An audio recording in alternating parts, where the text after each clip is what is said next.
اعوذ باللہ من الشیطان الرجیم بسم اللہ الرحمن الرحیم۔ عزیزان من، آج مارچ 1982 کی 12 تاریخ ہے اور درس قرآن کریم کا آغاز سورہ الفتح سے ہی سمجھیے کہ ہو رہا ہے۔ 48ویں سورت ہے۔ سابقہ جمعہ کو درس کے وقت بارش کی وجہ سے احباب بہت کم تعداد میں تشریف لائے تھے، اور یہ سورہ جلیلہ جو ہے، اس میں جو واقعہ مذکور ہے وہ سمجھ میں نہیں آ سکتا تاوقت کہ اس کا پس منظر سامنے نہ ہو۔ تو سابقہ درس میں وہ پورا درس اسی پس منظر کے لیے وقف ہو گیا تھا۔ تو اب میں یہ محسوس کر رہا ہوں کہ وہ احباب جنہوں نے وہ درس سنا تھا ان کو تو کوئی دقت نہیں ہوگی اس کے سمجھ میں جو بات آگے آتی ہے، لیکن جن کے سامنے وہ نہیں ہے انہیں اس میں دقت پیش آئے گی۔ تو میں سارے کا سارا تو دہرا نہیں سکتا، وہ تو پورا درس تھا اس کے اوپر مشتمل، اور مختصر الفاظ میں دہرانا ضروری بھی ہے۔ جیسا میں نے عرض کیا ہے، اس کے بغیر بات آگے سمجھ میں آ نہیں سکے گی۔ حضور ہجرت کر کے مدینہ تشریف لے گئے، ٹھیک ہے، وہاں جا کے مملکت کی تشکیل بھی ہوئی، فتوحات بھی ہوئیں، لیکن جو نظام خداوندی ہے جس کے لیے اس الدین کو تمام نوع انسانی کے لیے ضابطۂ زندگی اور نظام حیات بننا تھا، اس کا معنوی مرکز قرآن کریم تھا۔ مملکت کا مرکز کی حیثیت سے نبی اکرم صلی اللہ علیہ وسلم سربراہ تھے، لیکن اس کا محسوس مرکز جو تھا اللہ تعالیٰ نے مکے یا کعبے کو ہی قرار دیا تھا۔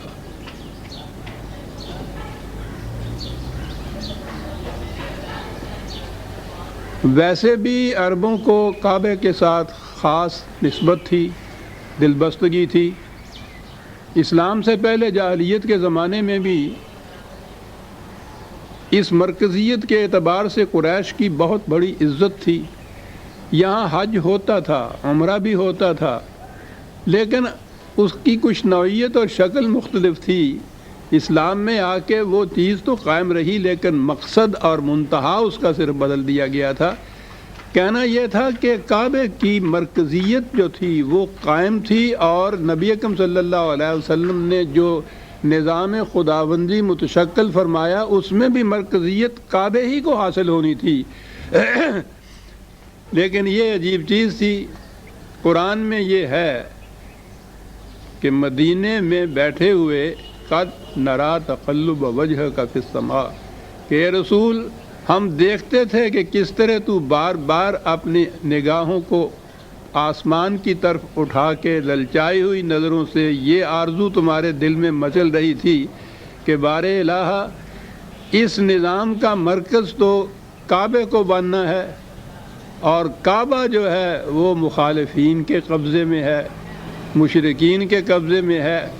تو یہ بات تو جچتی نہیں ہے، اسے تو انہی کی تولیت میں ہونا چاہیے کہ جو اس نظام کو قائم کر رہے ہیں۔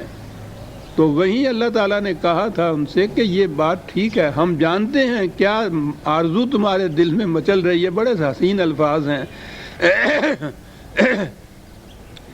تو اس کی تولیت تمہارے قبضے میں آئے گی، تو یہ تو نظام تکمیل تک پہنچے گا اس وقت جب کہ وہ مرکز تمہاری تولیت میں ہو۔ لفظ تولیت قرآن نے استعمال کیا، بات ہے قرآن کے الفاظ کی بھی، تحویل یا قبضہ نہیں کہا، اس کے لیے بھی تولیت کہی ہے، سرپرست۔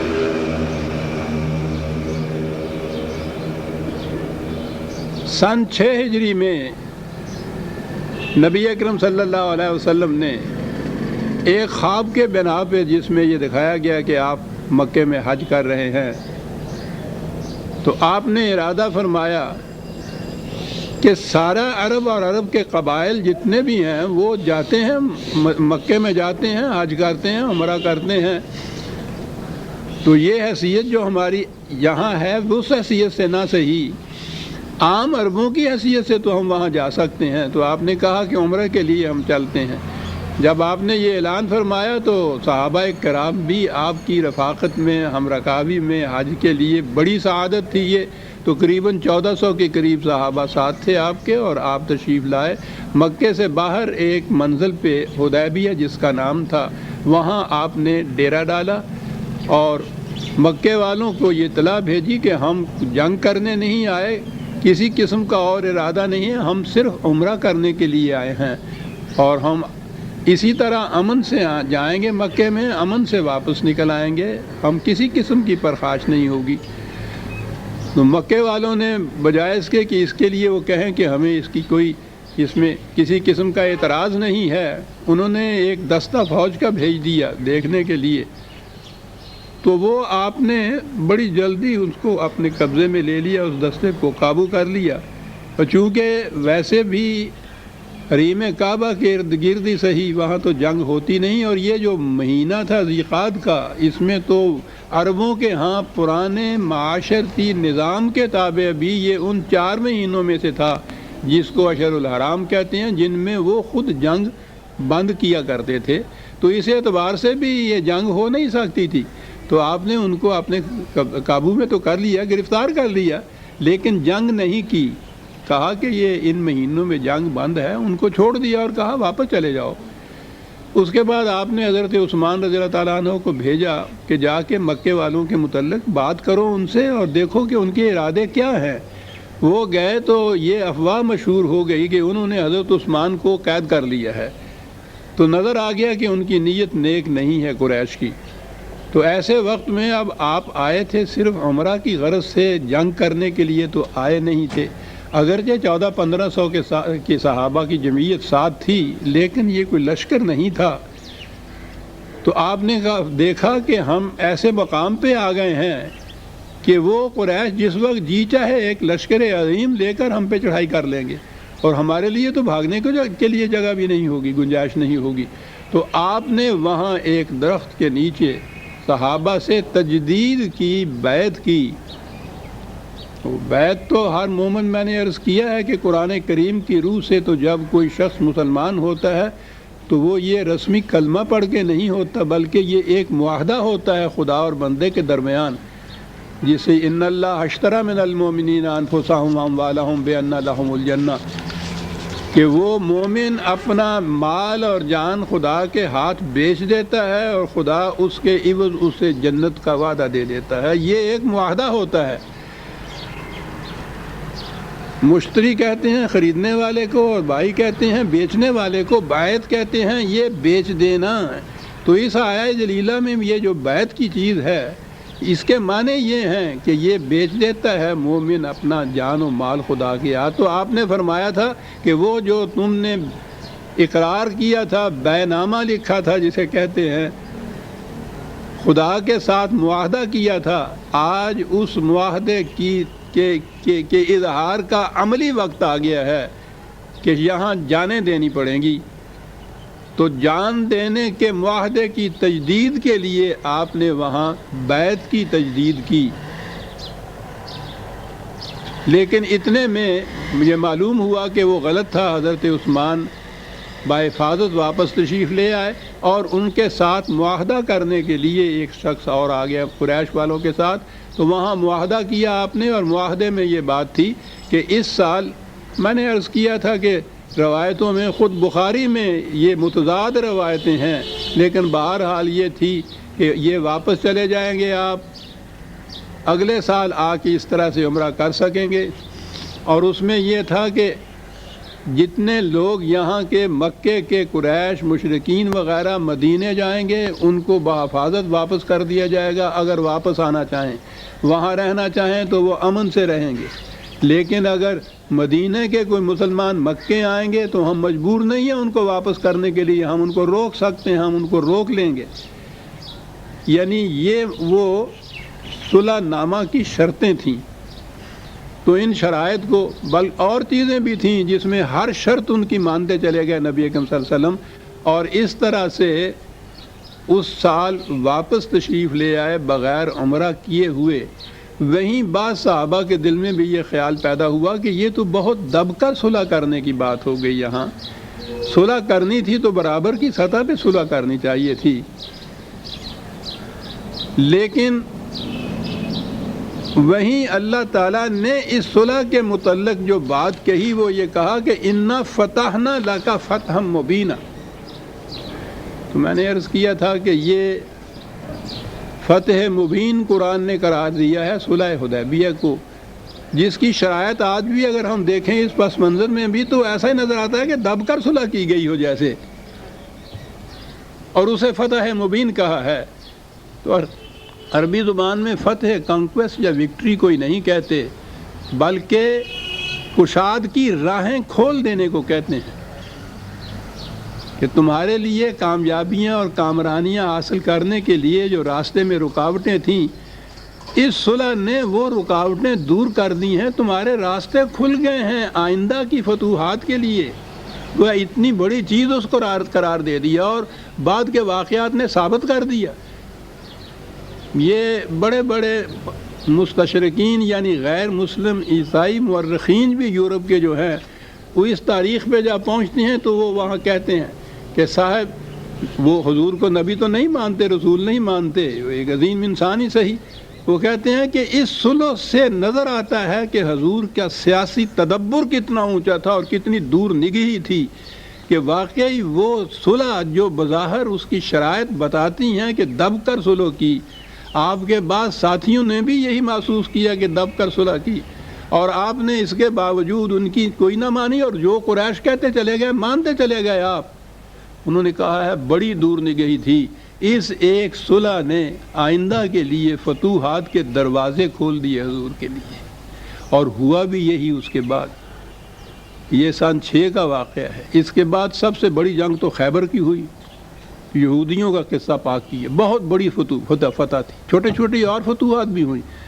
2 سال میں اتنی ترقی کی اسلام نے اور مسلمان ہونے میں کہ جب آپ سن 6 ہجری میں یہاں گئے ہیں حدیبیہ کے وقت میں تو حضور کی ہم رکاب 1400-1500 سے زیادہ صحابی نہیں تھے۔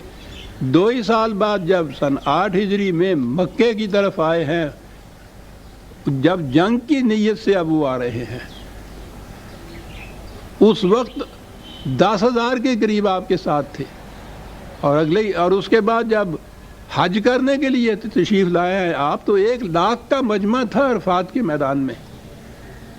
اِنَّا فَتَحْنَا لَكَ فَتْحًا مُبِينًا۔ اس ایک صلح نے تاریخ کے دھارے کا رخ موڑ دیا تھا۔ یہ تھا وہ پس منظر جو میں نے عرض کیا ہے کہ پچھلے درس میں میں نے اس کو موضوع سخن بنایا۔ یہ کچھ کہنے کے بعد اب آپ سن لیجیے، آیت یہاں شروع ہوتی ہے، یہ سورہ جلیلہ سورہ فتح جن کو کہتے ہیں، اِنَّا فَتَحْنَا لَكَ فَتْحًا مُبِينًا۔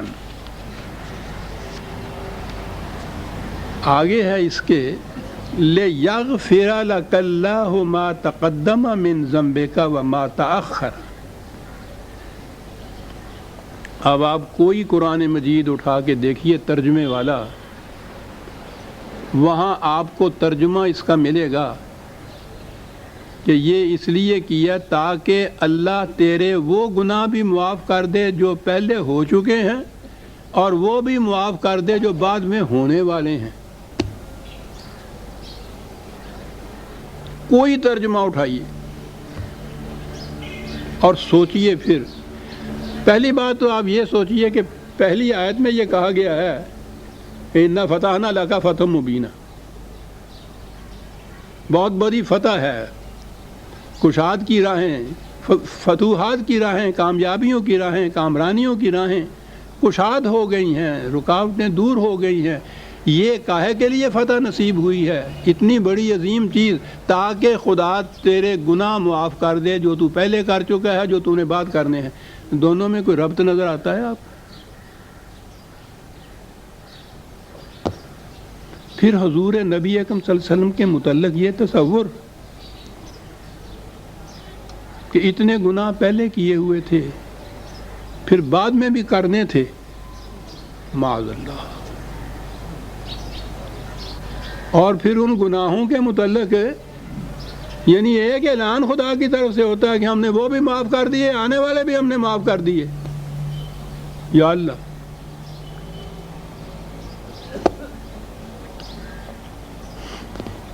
ہو رہا ہے، آ رہا ہے یہ ہر ترجمے میں، ہر تفسیر میں.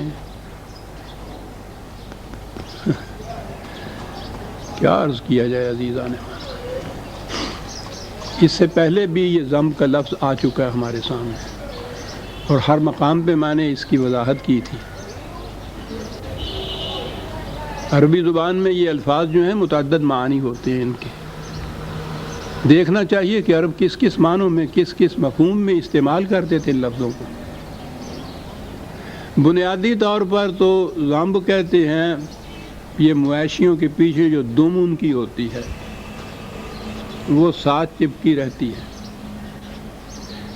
استعمال کے لیے جسے آپ مجازی معنی کہتے ہیں، عرب استعمال کرتے تھے اس لفظ کو کوئی چیز جو دوسرے کے ساتھ چپکا دی جائے اس طرح کہ وہ جہاں جائے اس کے ساتھ چپکی ہوئی چلی جائے.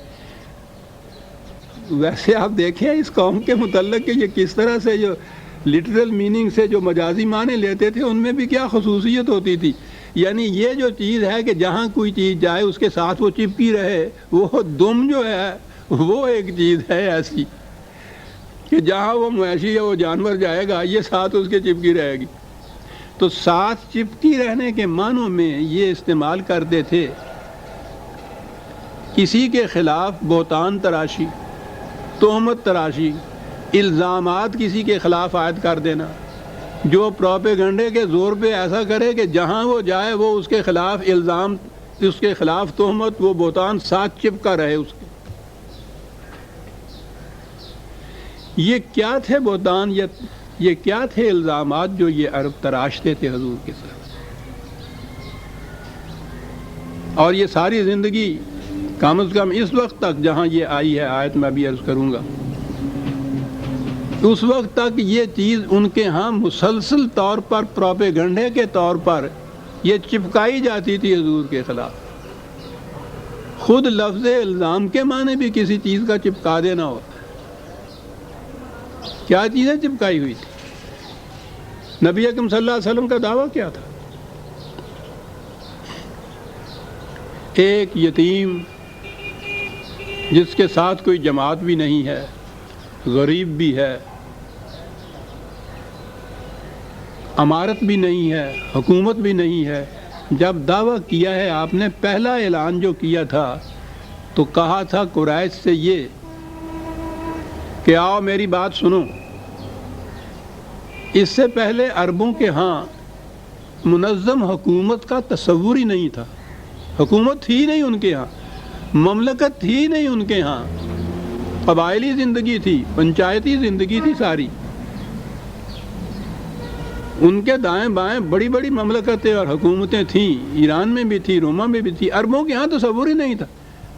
کہا کہ آؤ تمہیں میں بتاؤں میری دعوت کیا ہے. میری دعوت یہ ہے کہ میں ایک عظیم مملکت قائم کروں گا، ایسی مملکت کہ جس کے سامنے ایران اور روما کی مملکتیں بھی کچھ حیثیت نہیں رکھیں گی. مجھے اس مملکت کے امور کو سر انجام دینے کے لیے وزیروں کی ضرورت ہے، ساتھیوں کی ضرورت ہے، بوجھ بٹانے والوں کی ضرورت ہے. میں پوچھتا ہوں تم سے، تمہارے جو نوجوانوں سے، کون ہے جو میرا ساتھ دے اس کے اندر؟ وہ ہنس کے چل دیے کہ ذرہ ناچیز و تعمیر بیابان نگر، اندازہ لگائیے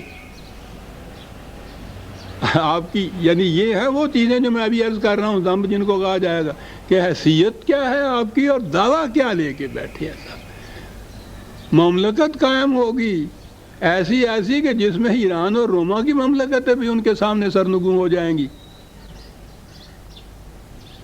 مذاق کرتے تھے، تمسخر اڑاتے تھے. دوسرے تیسرے سال پھر آپ نے اس کو دہرایا تھا. حالت یہ تھی کہ جو شخص آپ کے ساتھ اسلام لا کے آپ کے ساتھ ہوتا تھا، اتنی اذیتیں، اتنی تکلیفیں بام پہنچاتے تھے، زندگی اجیرن کر دیتے تھے. خود حضور اور آپ کے ساتھ آپ کے جو اہل خاندان وغیرہ تھے 3 سال تک تو معصور رکھا تھا ایک وادی کے اندر، انہوں نے ان کو کھانا دانا پانی تک وہاں نہیں پہنچنے دیتے تھے۔ دعویٰ اس زمانے میں بھی آپ کا یہ تھا۔ وہ قبیلہ عامر کا بوڑھا سردار جو آپ کے پاس آیا تھا، کہا تھا کہ میں نے آپ کی دعوت تو سنی ہے، سوال یہ ہے کہ اس دعوت کو اگر میں قبول کر لوں گا تو آپ کیا دیں گے اس کے معاملے میں؟ آپ نے کہا تھا کہ وہ جنت کے باغات، اور یہ کہنے لگے یہ آخرت کی بات ہے، یہ عرب تھے وہ، دیکھیے وہ کیا ذہنیت تھی، کہنے لگے یہ آخرت کی بات ہے جس کے متعلق نہ آپ کچھ دکھا سکتے ہیں مجھے، نہ مجھے یقین یہاں آ سکتا، میں پوچھتا یہ ہوں یہاں کیا ملے گا؟ آپ نے فرمایا تھا کہ شہروں کی فتوحات اور عظیم مملکت۔ دعوی نبوت کی ابتدائی چند سالوں میں یہ چیزیں آپ پیش کر رہے تھے، اور حیثیت یہ تھی کہ اپنے گھر بار کو چھوڑ کے دوسرے وطن میں دوسرے شہر میں جا کے پناہ لینی پڑی، جس کو ہجرت کہتے ہیں آپ، اور دعوی یہ تھے۔ تو آپ غور فرمائیے کہ ان حالات میں وہ قریش کیا کیا نہ کہتے ہوں گے، جو قرآن میں یہ ہے کہ استہزاء اور تمسخر اور قسم قسم کے الزامات اور بہتانات اور یہ چیزیں، یہ ساری چیزیں وہ چپکاتے تھے ایک ہی مقام کے اوپر۔ 2 لفظوں میں تو ایسی بات کہہ دی ہے کہ سب کچھ سمجھ میں آ جاتا ہے کیا کچھ وہ کہا کرتے تھے۔ 52/29 52/29 فذکر فما انت بنعمت ربک بکاہن ولا مجنون۔ خدا مدافعت کر رہا ہے کہ تو یہ بات پہنچائے جا، ان تک دہرائے جا اس چیز کو، گھبراؤ نہیں اس سے۔ خدا اس کی شہادت دیتا ہے کہ تو اس کی نعمتوں سے نوازا گیا ہے، اس لیے تو کاہن نہیں ہے۔ وہ کہتے تھے کاہن ہے، ان کے ہاں یہی جو مندروں کے اندر قسمتیں بتانے والے اور فال لینے والے یہ جو ہوتے تھے مذہبی پیشہ ور، یہ کاہن کہلاتے تھے۔ کچھ تو یہ کہتے تھے کہ یہ ان میں سے ہی ہے جو بیٹھا ہوا قسمتیں بتایا کرتا ہے، اور اسی بنا پہ بھی یہ کہہ رہا ہے کہ صاحب اتنی بڑی مملکت تمہارے حصے میں آ جائے گی، خود رہنے کے لیے گھر نہیں مل رہا میاں، یعنی بقول ان کے۔ کچھ کہتے تھے مجنون، وہ کہتے تھے وہ نہیں یہ تو پاگل ہو گیا ہے معاذ اللہ۔ قرآن دہرا رہا ہے ان چیزوں کے کہ وہ کیا چیزیں تھیں، زمب تھے، وہ کون سے تھے جو ان کے پیچھے لگاتے تھے، پاگل ہو گیا ہے یہ۔ تو آپ سوچ لیجئے کہ جس کو دیوانہ کہا جائے تو کتنا بڑا یہ الزام ہے، پاگل ہے، دیوانہ ہے۔ کیا بات ہے اس دیوانگی کی، بے ساختہ ذہن میں آ گیا وہ مصرع کہ خلق پس دیوانہ ہو دیوانہ بکارے۔ پاگل کے پیچھے دنیا تالیاں مارتی پھرتی ہے، مذاق اڑاتی ہوئی، لونڈے ان کے پیچھے لگے ہوئے ہوتے ہیں، اور وہ دیوانہ اپنے ایک مقصد کے پیچھے چلا جا رہا ہے، اس کو پرواہ ہی نہیں ہوتی کہ مجھے کون کیا کہہ رہا ہے۔ خلق پس دیوانہ ہو دیوانہ بکارے، یہ تھی وہ دیوانگی۔ خدا کہہ رہا ہے ولا مجنون، یہ پاگل پن نہیں ہے، بات نہیں۔ وہ کہتے تھے یہ اس پہ کسی نے جادو کر دیا، وہ ٹونا کر دیا جسے کہتے ہیں، بہکی بہکتی باتیں کر رہا ہے۔ اندازہ لگائیے کیا رہا ہے، ایران اور روما کی سلطنت جو ہے اس کی کنجیاں تمہارے ہاتھ میں دے دوں گا میں۔ آپ سمجھ رہے ہیں نا، اس منظر کو سامنے رکھیے کہ کیا نقشہ تھا یہ حضور کا، اور کیا کچھ وہ کہتے تھے۔ بعض کہتے تھے کہ نہیں یار کوئی دیوانگی والی بات نہیں ہے، تو پھر کیا ہے؟ ہم یقولون شاعرن، کیا ہے، شاعری کر رہا ہے۔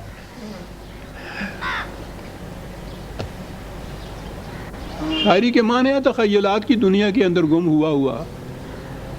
شاعروں کو بھی تو دیکھیے نا، وہ کہیں اپنے آپ کو اللہ تک پہنچائے ہوئے ہوتے ہیں، وہ اپنے آپ کو شہنشاہ عظیم سمجھتے ہیں۔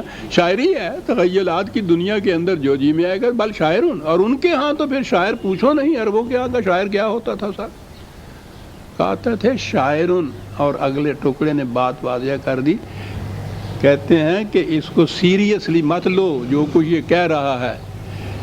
شاعر نتربص بہی ریب المنون، شاعر ہے، زمانے کی گردشیں ان تخیلات کو خود مٹا دے گی، تم کیوں وری کر رہے ہو؟ زمانے کی گردشیں، شاعروں کے تخیلات کبھی بھی محسوس شکل کے اندر، کنکریٹ فارم کے اندر کبھی متشکل نہیں ہوتے، زمانے کی گردشیں ہی ان کو مٹا دیتی ہیں.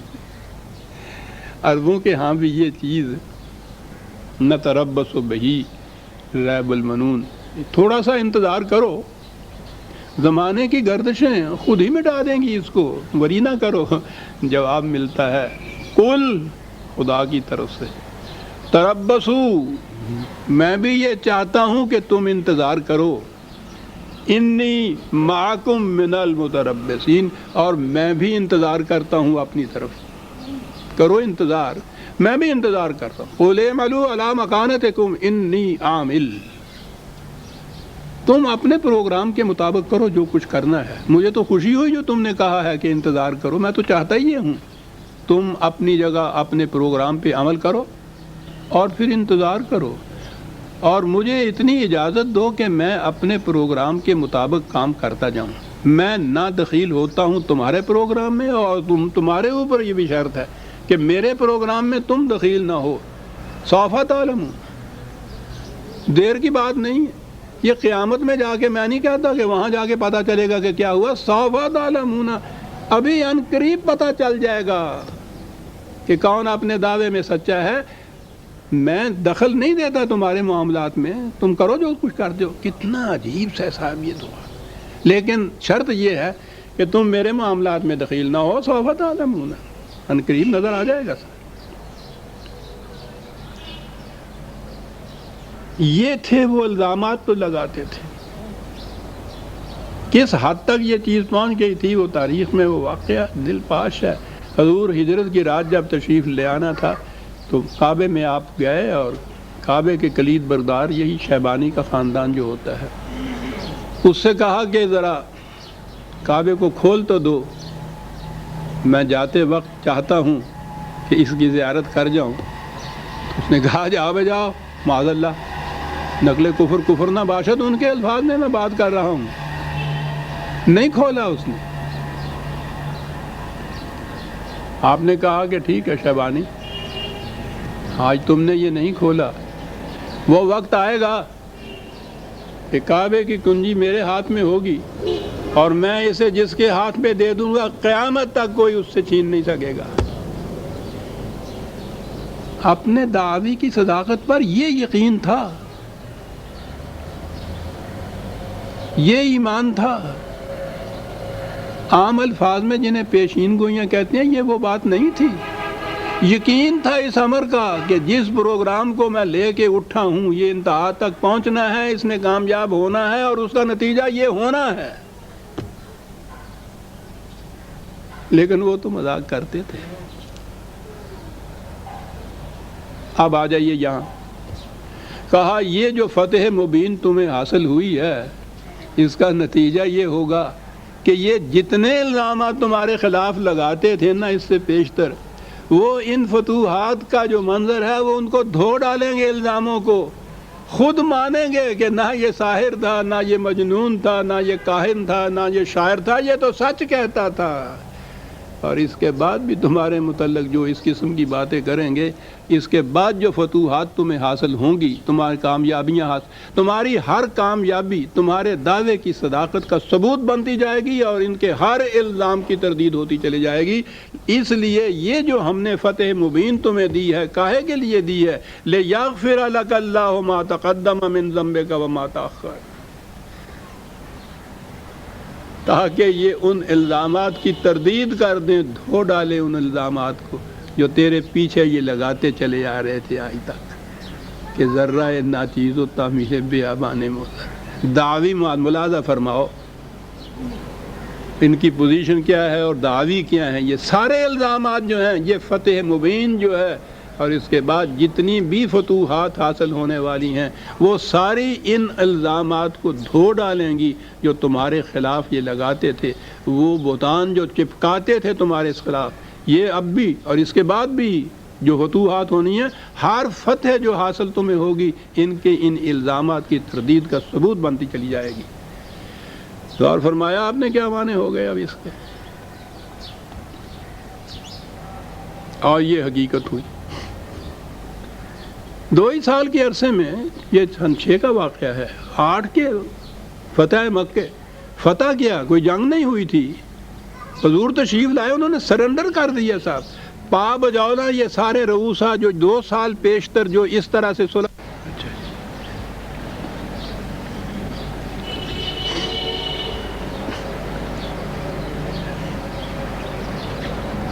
انہی رؤوسا نے، انہی قریش کے سرداروں نے جو یہ کچھ کہتے تھے آپ سے، جنہوں نے نکال دیا تھا یہاں سے، وہ پا بجولا حضور کے سامنے کھڑے تھے 2 ہی سال کے عرصے میں۔ سب سے ادھر مدینے کے اندر سب سے بڑی مخالفت تھی، اذیت دینے والی، یہ یہود تھے، منافق تھے، اور ان کے انداز وہی تھے جو آج بھی ان کے انداز وہی اس قوم کے ہیں۔ یہ کیفیت تھی اور یہ مسئلہ بڑا اہم تھا یہودیوں کا، مدینے میں ان کا غلبہ تھا۔ تو پہلے تو خود مدینے سے ان کو نکالا گیا تھا، اور پاس ہی وہ خیبر کی جو ایک بستی ہے وہاں جا کے بس گئے تھے، وہاں انہوں نے اپنا اڈا بنا لیا تھا، مرکز بنا لیا تھا مخالفت کا۔ تو صلح حدیبیہ کے بعد جب آپ آئے ہیں تو پہلی فتح تو فتح خیبر تھی، اور بڑی عظیم فتح ہے وہ جو، اور 2 سال کے بعد جب مکے کی طرف آپ تشریف لائے ہیں تو جیسا میں نے عرض کیا ہے، بغیر جنگ کیے ہوئے انہوں نے سرنڈر کر دیا تھا، اور وہ پا بجولا حضور کے سامنے گرفتار ہو کر آ گئے تھے۔ آپ نے دیکھا کہ وہ جو الزامات آپ کے خلاف دھرتے تھے، جو مذاق اڑاتے تھے، جو استہزاء کرتے تھے، وہ کس شکل میں سامنے آ رہا ہے صاحب، کیسی فتح مبین یہ ثابت ہو رہی ہے صاحب۔ ہر فتح ان کے اپنے زبان سے کہلوا رہی تھی کہ آپ کے دعوی سچے تھے جو آپ کہتے تھے، ٹھیک کیا آپ نے۔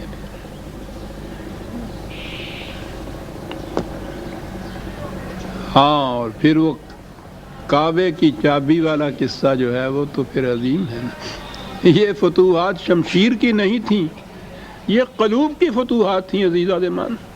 اس شیبانی کو معلوم تھا جس نے ہجرت کی رات انکار کر دیا تھا اس بات کا کہ میں جھانکنے نہیں دوں گا آپ کو، کعبے کے اندر چلے جائیے، مزارت فرمائیے، اس کعبے کی چابی آپ کے ہاتھ میں تھی، اور یہ کوئی چھوٹی سعادت نہیں ہے کعبے کا کلید بردار ہونا ان کے ہاں۔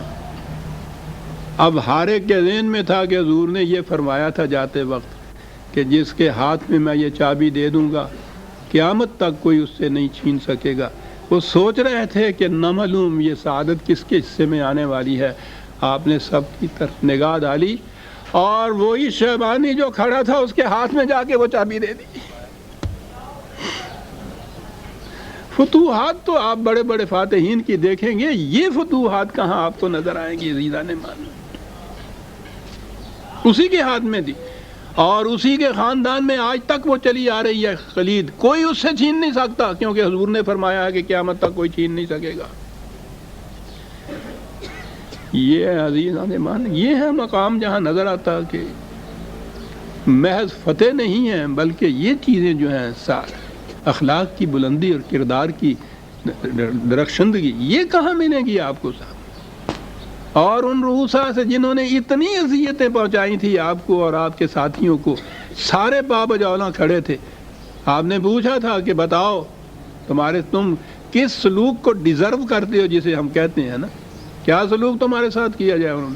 انہوں نے کہا ہمیں پتہ ہے کہ تو خود بھی شریف ہے، ایک شریف باپ کا بیٹا ہے۔ عرب تھے وہ تھی، شریف لوگ جس طرح شریفوں کے ساتھ سلوک کیا کرتے ہیں، ہم مستحق ہیں اس سلوک کے، میدان جنگ کے اندر بھی گرفتار ہو کے آئے ہیں۔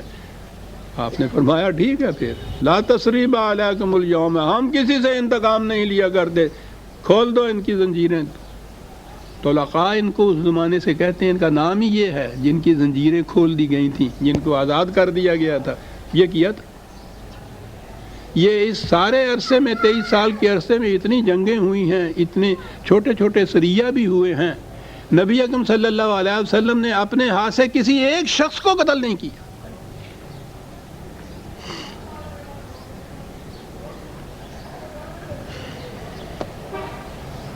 پھر اتنا ہی نہیں، لِیَغْفِرَ لَكَ اللَّهُ مَا تَقَدَّمَ مِن ذَنبِكَ وَمَا تَأَخَّرَ، یہ اتنی سی چیز کہ یہ ٹھیک ہے کہ جو الزامات لگاتے تھے، تہمتیں تراشتے تھے، مذاق کرتے تھے، وہ تو صاف ہو گئی ساری بات، تو یہ تو پھر بھی منفیانہ بات ہے نا، کوئی اچیومنٹ تو نہ ہوئی، اچیومنٹ تو ہے وَيُتِمَّ نِعْمَتَهُ عَلَيْكَ،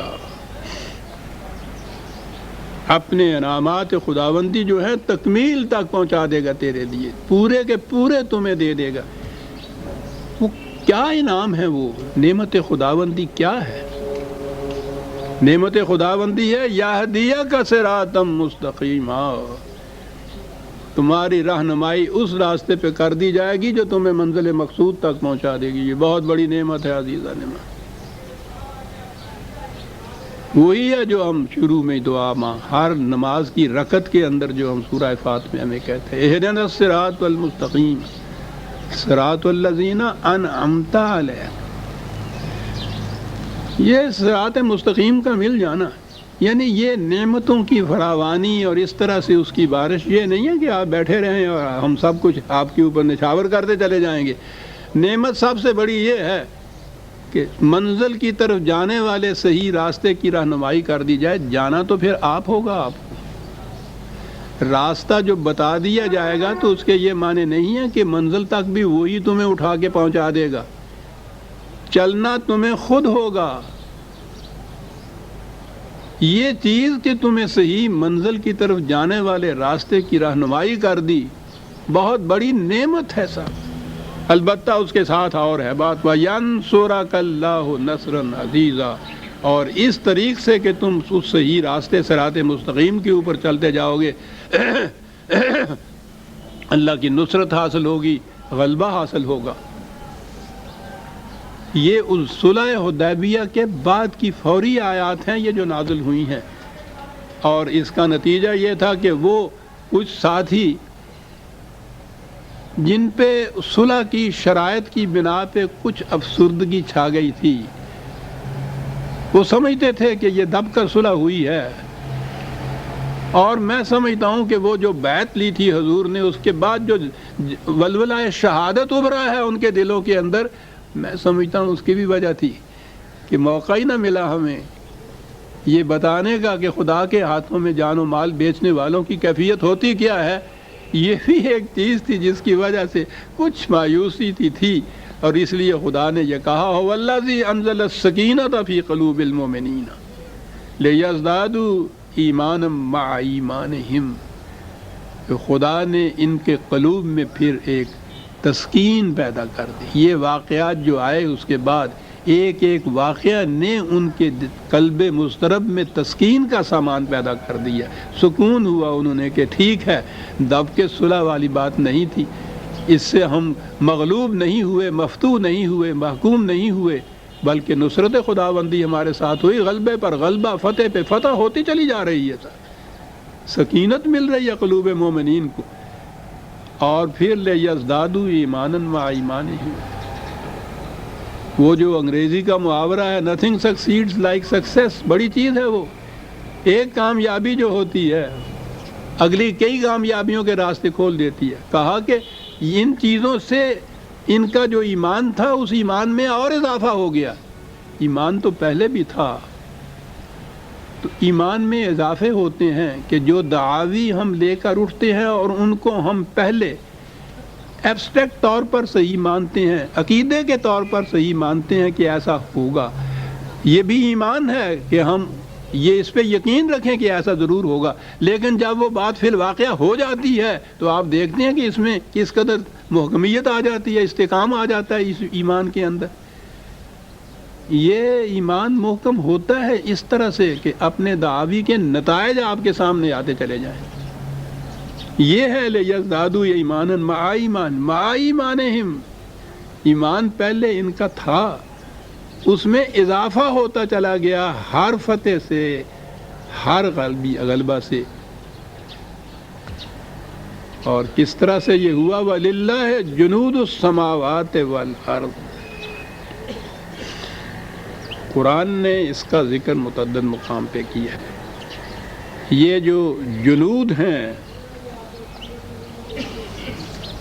لشکر خدا کے، یہ عرض کے جو لشکر ہیں وہ تو ہمارے سامنے ہیں، دنیا کے سامنے ہیں، تاریخ کے سامنے ہیں. یہ جتنے لشکر یہ عساکر حضور کی فوجیں، یہ سارے اللہ کی جنود تھے، یہ اللہ کے سپاہی تھے، اسی کے لشکر تھے. لیکن وہ سماوات کے ایک جنود کا بھی ذکر کرتا ہے. اور یہ ہیں وہ فطرت کی قوتیں، ملائکہ کی قوتیں جو تقویت پیدا کرتی ہیں آ کر. یہ کیسے ہوتا ہے؟ جنود السماوات والارض.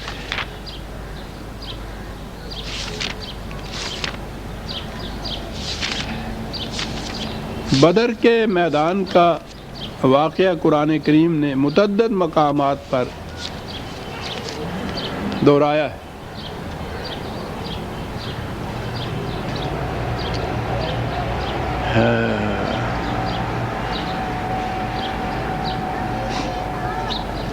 یہ ہے حنین کے واقعہ میں. ثم انزل اللہ.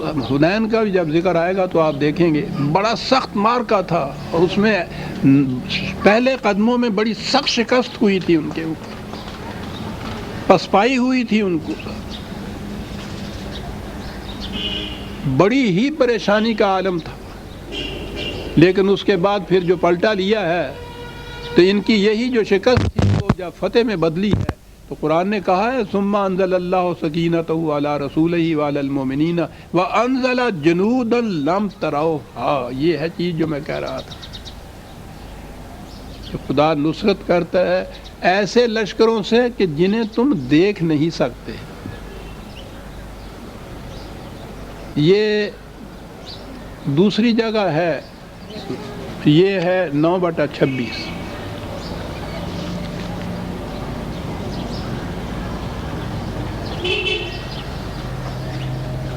دوسرے مقام پہ یہ کہا ہے کہ یہ جنود السماوات جو آتے ہیں وہ آتے ہیں لیثبت اقدامکم. وہ کرتے کیا ہیں؟ تمہارے قدموں میں استقامت پیدا کر دیتے ہیں. سپاہی یہی ہوتے ہیں، وہ تلواریں لے کے نہیں اوپر سے آتے، یہی سپاہی ہوتے ہیں. اور بڑی چیز ہے میدان جنگ میں سپاہی کے قدموں میں استقامت پیدا ہو جانا، لغزش نہ پیدا ہونا، یہی کامیابی کی دلیل ہوتی ہے. یہ کیا ہوتا ہے کہ جب وہاں میں آؤں گا تو پھر عرض کروں گا اس مقام پر کہ یہ استقامت اپنے ایمان کے نتائج کو جب محسوس طور پر انسان سامنے اپنے دیکھتا ہے تو اس سے وہ یقین محکم ہو جاتا ہے. اس سے انسان کے قدموں میں ایک استقامت آتی ہے، لغزش نہیں پیدا ہونے دیتی یہ بات کہ جس بات پہ میں یقین رکھتا تھا، جو میرے دعاوی تھے وہ سچے ہو کے سامنے آ رہے ہیں میرے. اس سے ایمان بڑھتا ہے. یہ کیفیت حاصل ہوتی ہے جنود السماوات جسے قرآن نے کہا ہے. ان ایک نفسیاتی کیفیت پیدا ہوتی ہے انسان کے اندر ان چیزوں سے، اور اس کا نتیجہ ہوتا ہے کہ اس کے قدموں میں پھر لغزش نہیں آتی.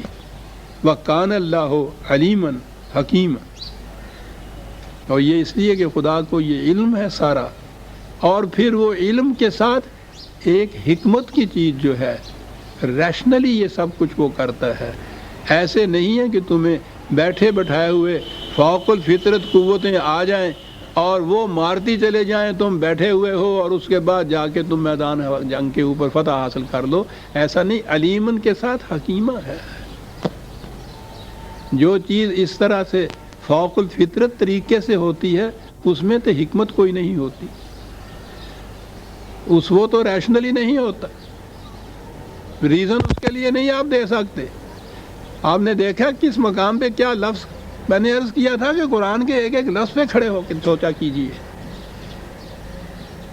جنود السماوات آتے ہیں، لیکن وہ بھی جب علم انسانی آگے بڑھے گا جب اس کا تجزیہ کرے گا، جب حکمت سے کام لے گا، ریشنلائزیشن ہوگی جب ان امور کی، اس وقت یہ نظر آئے گا کہ یہ چیز جو تھی یہ کس طرح سے واقع ہوئی تھی۔ ایسے بات نہیں کہ ذہن میں ہی تمہارے نہ آ سکے، عقل اس کو تسلیم ہی نہ کر سکے، تم اس کی جسٹیفیکیشن نہ دے سکو، کوئی ریزن نہ دے سکو اس کے لیے۔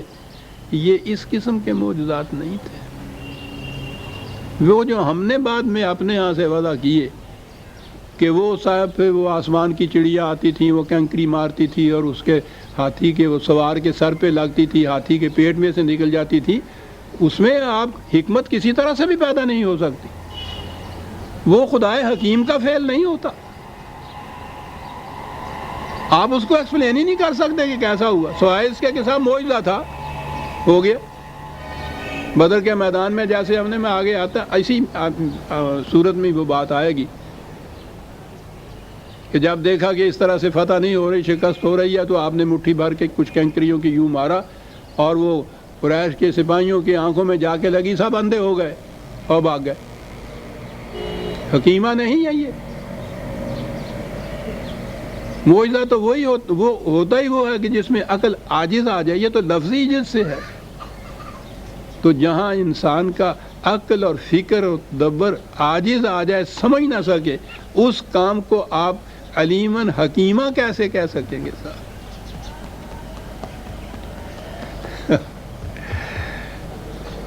یوں ہی یہ بات کہی کہ وہ جنود السماوات بھی مدد دیتے ہیں، فوراً واضح کر دیا کہ علم انسانی جب اوپر اٹھے گا اور ان مقامات کی طرف آئے گا تو اسے پتہ چلے گا کہ یہ ساری چیزیں حکمت پر مبنی تھی۔ یہ کاہے کے لیے سارا کچھ کیا گیا؟ لِيُدْخِلَ الْمُؤْمِنِينَ وَالْمُؤْمِنَاتِ جَنَّاتٍ تَجْرِي مِن تَحْتِهَا الْأَنْهَارُ خَالِدِينَ فِيهَا وَيُكَفِّرَ عَنْهُمْ سَيِّئَاتِهِمْ۔ یہ سب کچھ جو کیا اس کا نتیجہ یہ تھا۔ عزیزان من، میں ہر بار یہ چیز واضح کرتا ہوں کہ مرنے کے بعد کی جنت اور وہاں کا دوزخ، اس پہ ہمارا ایمان ہے، لیکن قرآن نے جو کچھ کہا ہے اس میں جنت یہیں سے شروع ہو جاتی ہے، جہنم یہیں سے شروع ہوتا ہے۔ جنت کا تو باہر ہمیں پتہ نہیں ہے، ہم ایسے سعادت مند ہیں ہی نہیں کہ ہمیں پتہ چلے یہاں سے شروع ہوتا ہے۔ جہنم کا تو پتہ ہے نا جہاں سے شروع ہوتا ہے، جلتے ہو نا، بھونتے ہو نا، چیختے ہو، چلاتے ہو۔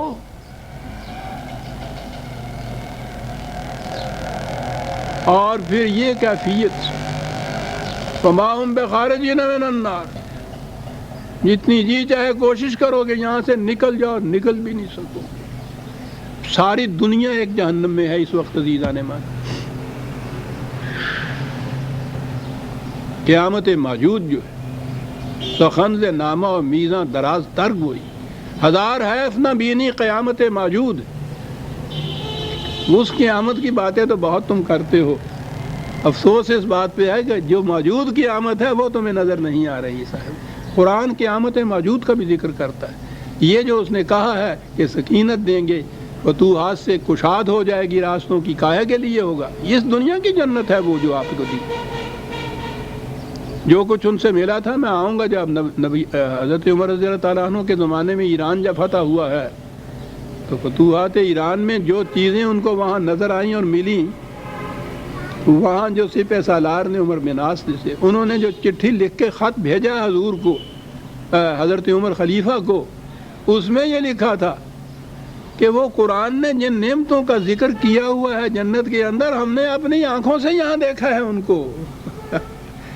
ان کے مالک بنے تھے اس قسم کی نعمتیں، اس قسم کے ثمردار درخت کہ جو کبھی خشک ہی نہ ہوں، رواں پانی ان کے نیچے سے جائے، سڑان والا پانی نہیں، آب رواں، جوئے نور چلتی رہے ہمیشہ کے لیے۔ وَيُكَفِّرَ عَنْهُمْ سَيِّئَاتِهِمْ، وہاں وہ کہا تھا نا کہ وہ جو تمہاری طرف چشمہ کرتے ہیں الزامات، ان کو دھو۔ یہاں یہ کہا کہ یہ جو چھوٹی موٹی ناہمواریاں پیدا ہو جاتی ہیں ان معاملات میں، کوئی تدبیری غلطی ہو جاتی ہے، یہ سب کچھ ہوتا ہے انسانوں کے ہاتھوں سے، یہ سب کچھ جو کیا یہ سارا کچھ ہوتا ہے۔ کچھ غلطیاں ہوتی ہیں، کچھ سہو ہوتا ہے، کچھ نسیان ہوتا ہے، تدبیری طور پہ غلطی ہو جاتی ہے، لیکن جب آخر الامر فتح ہو جاتی ہے تو وہ ساری ڈھک جاتی ہیں، وہ باقی نہیں رہتی۔ کہا یہ ساری فتوحات اس لیے دی ہم نے کہ تمہارے خلاف جو الزامات چسپاں ہوتے تھے وہ دور ہو جائیں، اور یہ جو کوئی تدبیری غلطیاں، کوئی صاحب، یہ انسان ہے بہرحال، یہ جو لشکر ہے، یہ سپاہی ہیں تمہارے ساتھی جو ہیں، یہ کچھ ہو سکتا ہے، لیکن آخر العمل جو اتنی بڑی فتوحات ہوئی ہیں نا، انہوں نے ان غلطیوں کی جو نقصانات ہونے تھے ان نقصانات کی تلافی کر دی ہے سر۔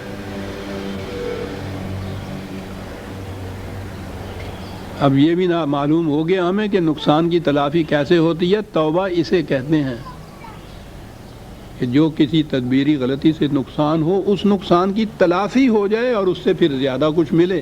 اور قرآن نے یہ فارمولہ بتایا ہے کہ اگر کہیں اس طرح سے کوئی غلطیاں ہو جائیں جسے عام طور پہ ہمارے ہاں گناہ کہتے ہیں، تو وہ کس طرح سے، جسے ہم کہتے ہیں نا بخشا جاتا ہے، تو وہ بخشا کیسے جاتا ہے؟ قرآن کا بڑا عظیم فارمولہ ہے جس کو ہمیشہ یاد رکھنا چاہیے۔ توبہ کے معنی یہ ہے ان الحسنات یذہبن السیئات، 11/114۔ ناہمواریاں پیدا کرنے والے کام اگر کہیں تم سے ہو جائیں غلطی سے، کوئی تدبیری غلطی ہو جائے، صاحب ہو جائے کہیں، تو اس کے نقصان کی تلافی کا طریقہ یہ ہے کہ ایسے کام کرو کہ جو اس سے زیادہ نفع بخش ثمرات اور نتائج پیدا کر دے۔ یہ ہے طریقہ، وہ بھی پورا ہو جائے نقصان جو ہوا ہے تمہارے ہاں، اور کچھ زائد بھی تمہیں مل جائے۔ یہ ہے جی توبہ کے معنی۔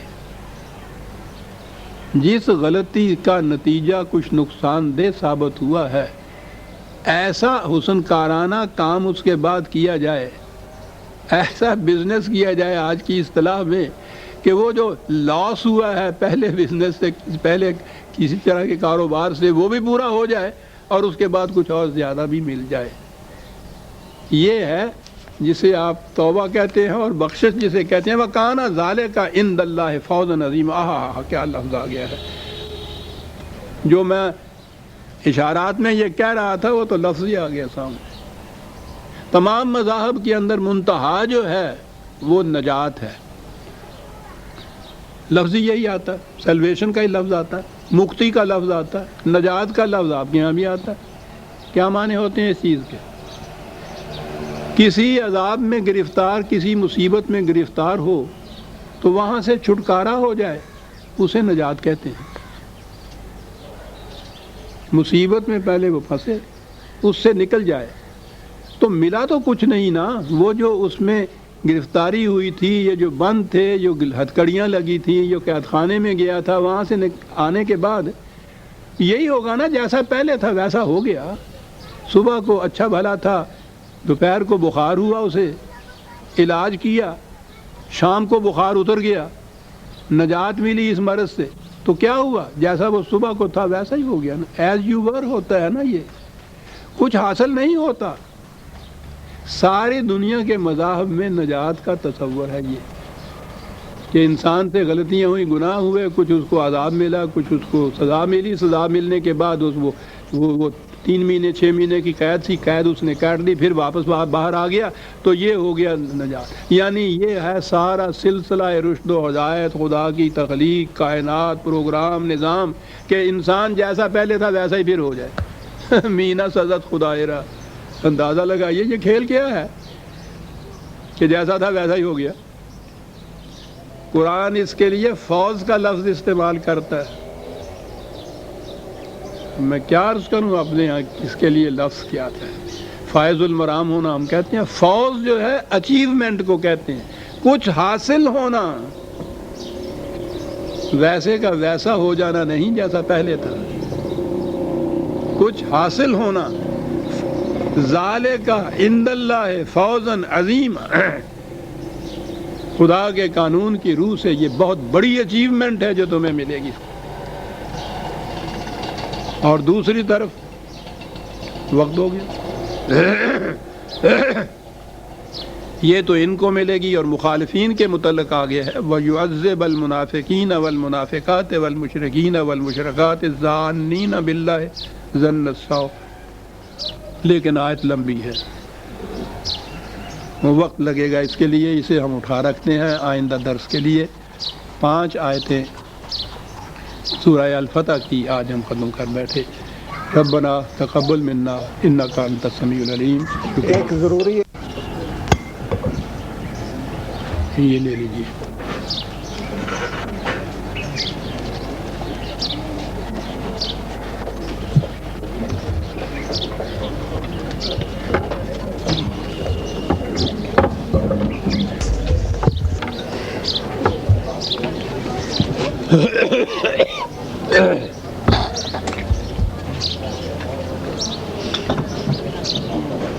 ایک منٹ